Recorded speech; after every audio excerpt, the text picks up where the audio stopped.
Today's topic will be the second derivative and concavity. So in chapter 4, we're going to continue to talk about the properties and curve behavior of functions, studying how the curve behaves. Some of the stuff that we looked at in the first section was, was the function increasing or decreasing? Was it moving upward or downward, left or right? We also looked at things like critical values and maxes and mins, maximum of a function, the minimum of a function. That's all tied together, as you can see. The next thing we're going to talk about is concavity, which is more a feature of its shape. So we're going to look at the shape of the curve. And there's two types of concavity or shape that we can have. We can have this bent upward shape, which resembles a parabola, say, that would open up. And then you can have the curve that's bent downward. So this would be concave down. So we have two types of concavity. Concave upward and concave downward are our two types of concavity. How do we test this? Well, with the increasing decreasing test, we use the first derivative. And what you're going to discover is that with the concavity test, we're actually going to use the second derivative. So the rule is stated as, it says, let f be a function, of course, whose second derivative exists on the open interval I. So here's your three conditions. You could have where the second derivative is positive or greater than 0. This would indicate that the function is concave upward.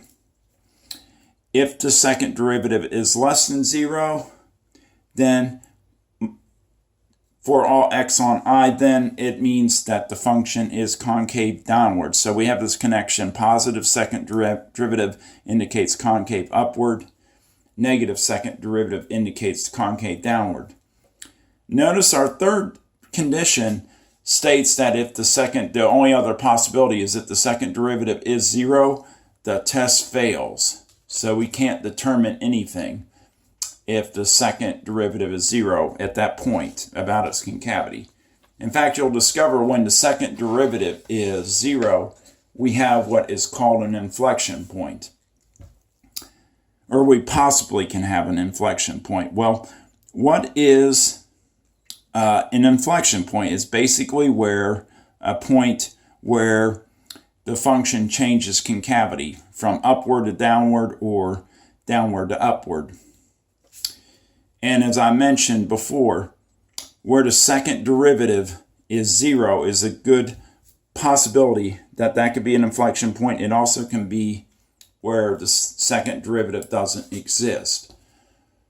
So those are the two areas where you could find an inflection point, where the second derivative is 0 and where it doesn't exist. So we're going to do a first example we're going to do is just going to test the concavity at a single point. So we're going to determine the concavity of the function at a given point. And in part A, you can see we are given the function f of x is x cubed plus 3x squared. And we're going to test at the point 1, 4. Well, first we find the second derivative, which, recall, is the derivative of the derivative.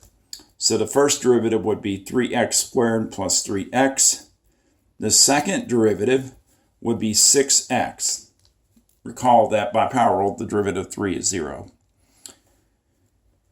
So let's plug in the x value, which here is just 1, into the second derivative. Well, that would give me 6 times 1 is positive 6.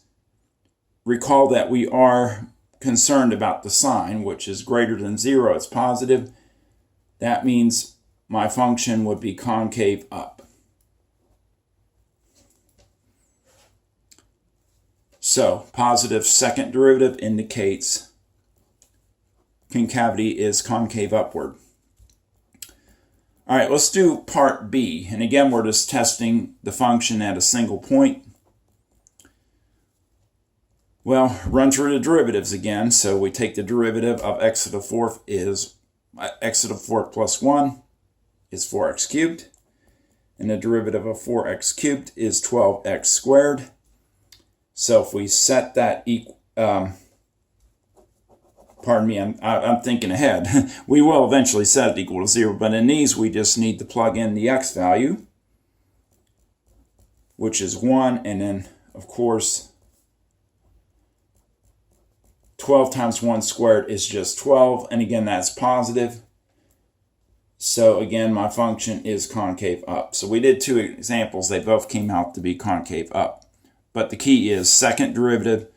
And in the cases where we're testing a point, you can just plug in the x value. Now we're going to actually do the next example. We're going to test over the entire interval of reals, so we won't limit it to just 1 point. So we'll look at all points. But in these first 2 examples, we just looked at a function at a single point, but we still did the second derivative. So as mentioned,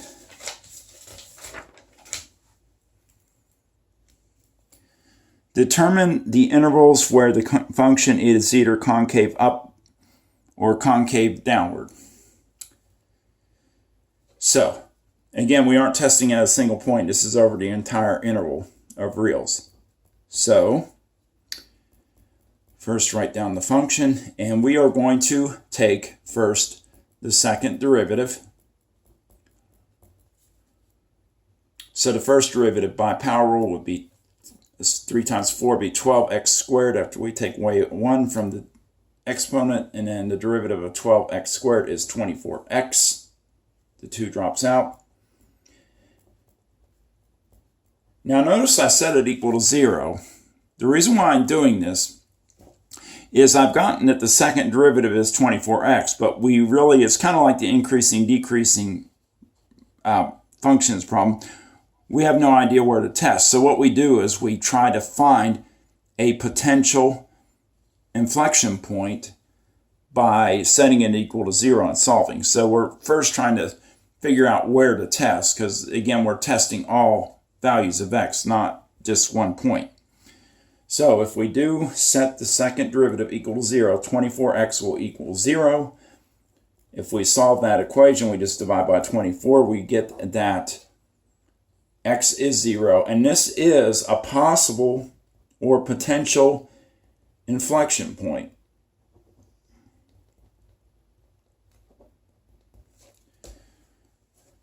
So what we're going to do is set up a table,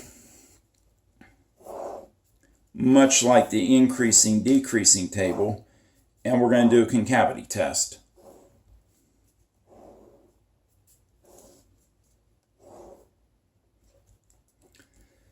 So we have to find the intervals to test, which in this case, if we're looking at 0, we basically can test less than 0 and greater than 0. By the way, if you learned in pre-calc a similar test for concavity and increasing, decreasing functions where you're plugging in the signs and checking, that's fine.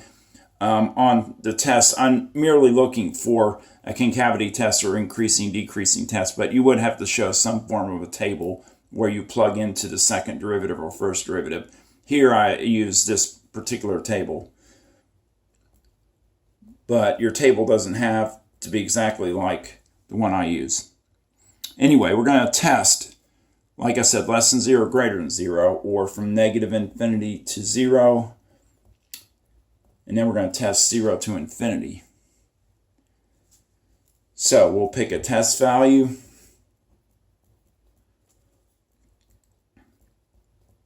We'll test the sign of the second derivative. That's different than the increasing, decreasing table. Notice it does look very similar. Very similar idea. You're just testing second derivative instead of first derivative. And then your conclusion is concave up or down instead of increasing or decreasing. That's really the only difference. So, choosing something less than 0, let's just make it simple. -1. Something greater than 0, we could use 1. If we check -1, let's see what happens. Well, 24, plug it into the second derivative, which is 24x.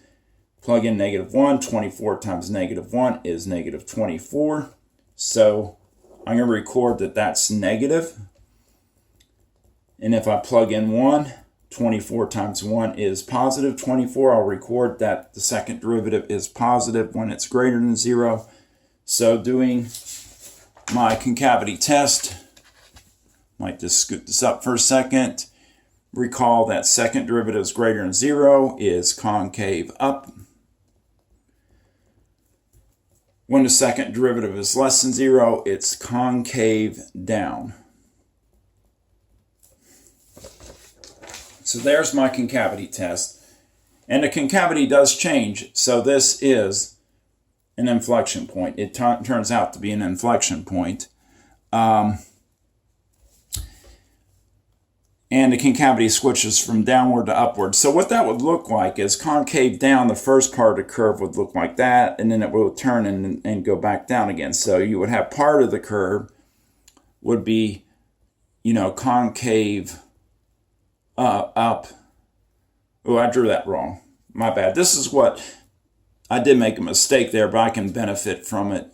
This just doesn't pertain to this example 3, but you could have concave up and then concave down. In this case, it's concave down. It'll be bent downward and then upward. So in this example, here we would have concave down, and here would be concave. That part of the curve would be concave up. So your curve doesn't necessarily have to be one or the other. It can be, part of it can be concave up, as you can see, and part can be concave down. And this, again, would be like number 3. This other scenario you might see in another problem. Okay, I believe we can probably squeeze in one more example. And I may post an extra notes on this section. I'm not sure yet, because these examples may be enough. But let's just do one more concavity test. So determine the concavity of the given function. And you have 2x to the 4th minus 3. So again, just going through the process, do the first derivative, which is 8x cubed, and then do the second derivative, which would be 24x squared. A lot of these problems follow the same process. The increasing, decreasing functions problems or max-min problems typically do first derivative, set it equal to 0, find your critical values, do a test, make a sketch. That pretty much determines any of the max-min problems. Here, with the concavity, the process is do first derivative, second derivative, set the second derivative equal to 0, and solve. And in this case, we would divide by 24 and get x squared is 0, and then take the square root of both sides. Gives me 0, so there is my potential inflection point.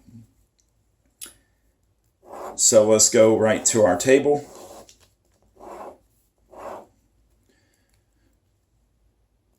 So we'll test the interval, the sine of, actually we do a test value.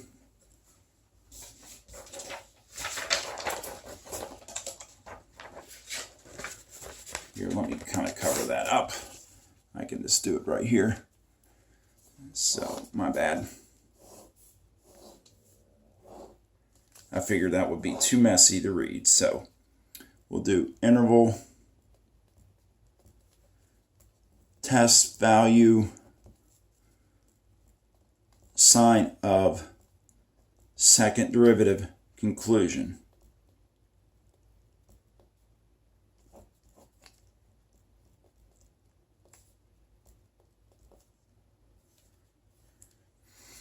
Okay, so we're going to test around 0. So we'll go from negative infinity to 0, 0 to infinity by interval notation, or less than 0, greater than 0, whichever you want to use.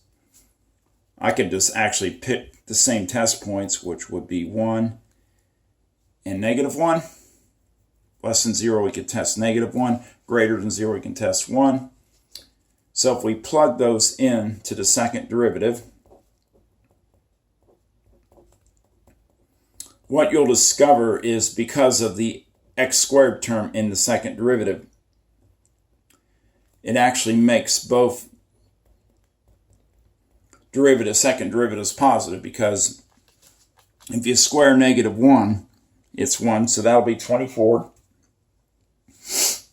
And if we square +1, of course, we get 1, so it'll also be 24. So it'll be plus and plus.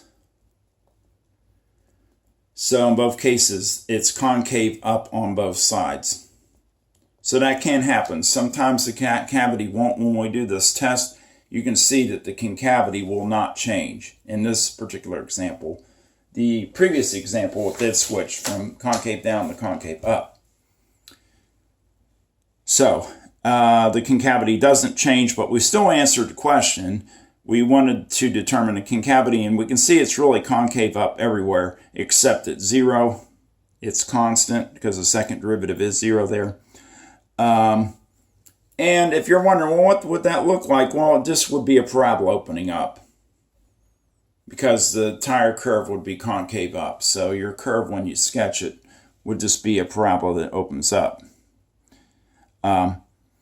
So there's another example. This is not an inflection point, but we still have concavity.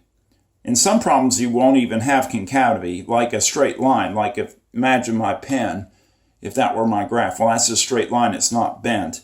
You would actually discover that the second derivative would be 0 everywhere, and it would have no concavity. The test would fail. So there are examples of functions that don't even have concavity, like a straight line.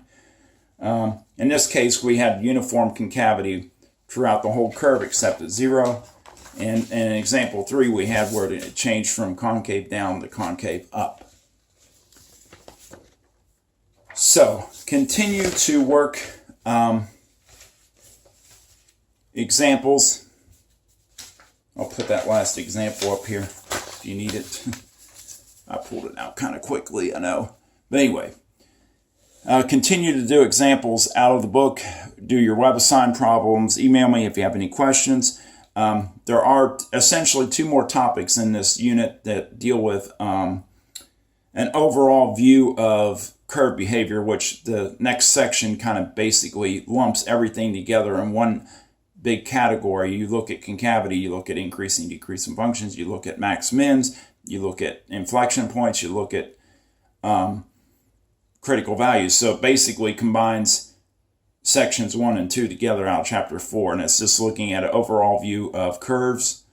And then the last 2 sections, 4.4 and 4.5, will focus on optimization, which is more focused on maximums and minimums. Anyway, continue to work problems. Email if you have any questions. That's it for this unit.